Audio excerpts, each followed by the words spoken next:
The Bengals win over the Cowboys 27-20.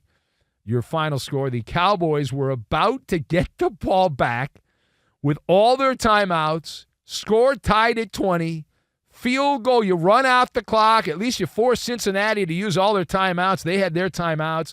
You kick the field goal. You have a great kicker, allegedly. You're up 23-20. The Bengals get the ball back possibly with just seconds left, and you win the game. You win the game. So about to get the ball back. First play, the very first play after the 2-minute warning.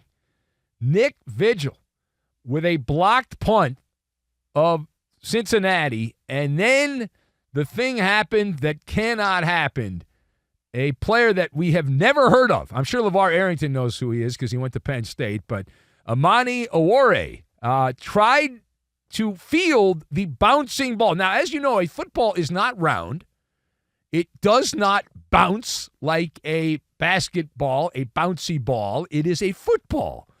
And if you try to catch a football on the bounce, you're not guaranteed of being able to catch it. If you didn't believe me, you saw the Monday night game or heard what happened, you know the bouncing ball, instead of leaving it alone, which would have given possession to Dallas, if you just get out of the way and treat it like a live hand grenade, you get the ball, but instead, this numbnuts tries to field the ball, and, well, we know what happened. He could not hold on to the ball. The Bengals recover, and they get a fresh set of downs at the Cincinnati 43-yard line with 1:53 to go.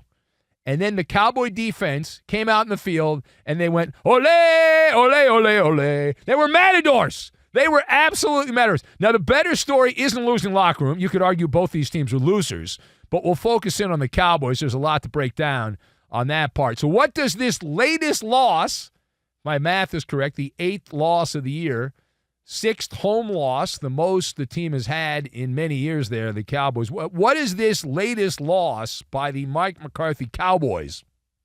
Tell us. So I have Poet Laureate John F. Kennedy and trigonometry. And we will combine all of these things together, and we are going to make some Texas barbecue, which, you know, if you play for the Cowboys, you suck. At least you got good barbecue.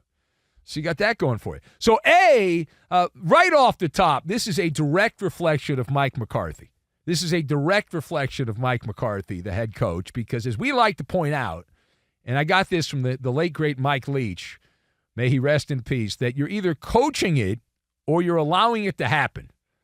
And there is a constant thread with this particular Cowboy team about the level of play, the football IQ on the Cowboys. Now, Mike McCarthy said of the botched recovery, it's definitely a tough learning opportunity. The Cowboy coach said, what a load of manure. What a load of manure. This, last I checked, maybe I'm wrong on this. I don't know. I just the overnight show. This is not Pop Warner. Okay, it's not high school. It's not college. It's supposedly the highest level of professional football, the NFL. Okay, and you don't know how to stay away from a block punt? Like, what do I know? I haven't played since high school, and I know if you block a kick, you get away from the kick. I'm not that bright, but I'm smarter than the Dallas Cowboys. I'm smarter than your average Dallas Cowboy because I know if you block a kick, you stay away from the kick. So I guess I've got a higher football IQ.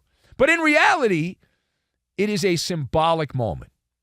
The poet laureate, Bill Callahan, would say of the Dallas Cowboys, we got to be the dumbest team in America in terms of playing the game.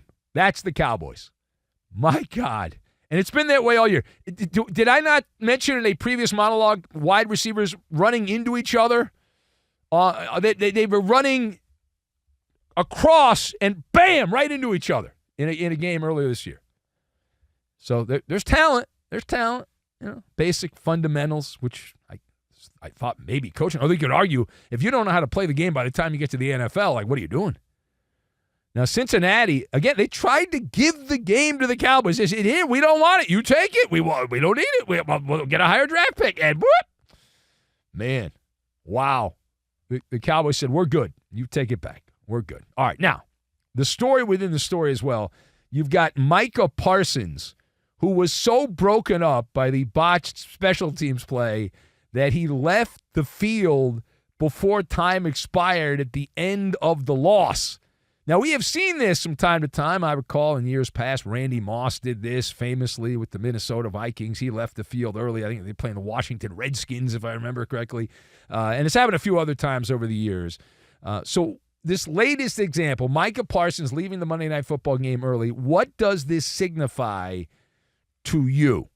So for me, and I'll go first here, and you can check in. I'll give out the number in a few minutes. But for me, it's confirmation. Okay, it's confirmation. And what do we always say? One of the slogans, I've been doing this a long time, one of my slogans has always been, the better story is in the losing locker room. And this is a great example. Most games are lost, they're not won.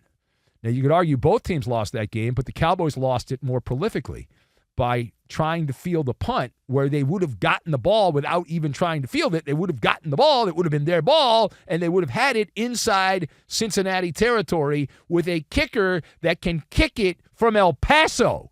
Anyway, I digress. And the great John F. Kennedy, who actually was assassinated in Dallas. So this is appropriate. His quote was, "Victory has 1,000 fathers, but defeat is an orphan." And this is an example. Right? In unprofessional behavior by Micah Parsons, supposed to be a leader, and in difficult times, losing, being embarrassed like the Cowboys are on a semi-weekly basis, your true character is revealed. Micah Parsons' true character is huffing and puffing and leaving the field early, boo-hoo-hoo, and all that. He took his cleats and said, "That's it, I'm out of here." Now, keep in mind, he also pitched a shutout. Did you know that? Maybe you didn't know that. Maybe you weren't watching. You had as many tackles. You listening to my voice right, you had as many tackles, as many sacks as Micah Parsons. So did I. In that game, we both had the same number of tackles, the same number of sacks as Micah Parsons. Squadouche, Bupkis. He had none. No real impact plays in that game at all. Bottled up by the Bengals. Micah Parsons, who continues to be an all-pro podcaster, not an all-pro player. He had that 2-game stretch against the Jets and the Giants where he came out like gangbusters and was the greatest player since Lawrence Taylor. And since then, he looks good. Built like Adonis. Doesn't always play like that. Able to be boxed up on a regular basis here. My God. And as far as the whole leadership thing, there is a leadership vacuum, I would argue. Not so much there for Micah Parsons. All right, now, the last word here.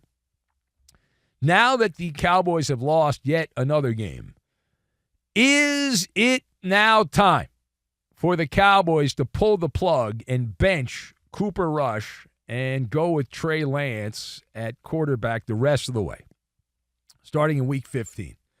Week 15, 16, 17, and 18. Just put Trey Lance out there. So I'm nodding my head yes.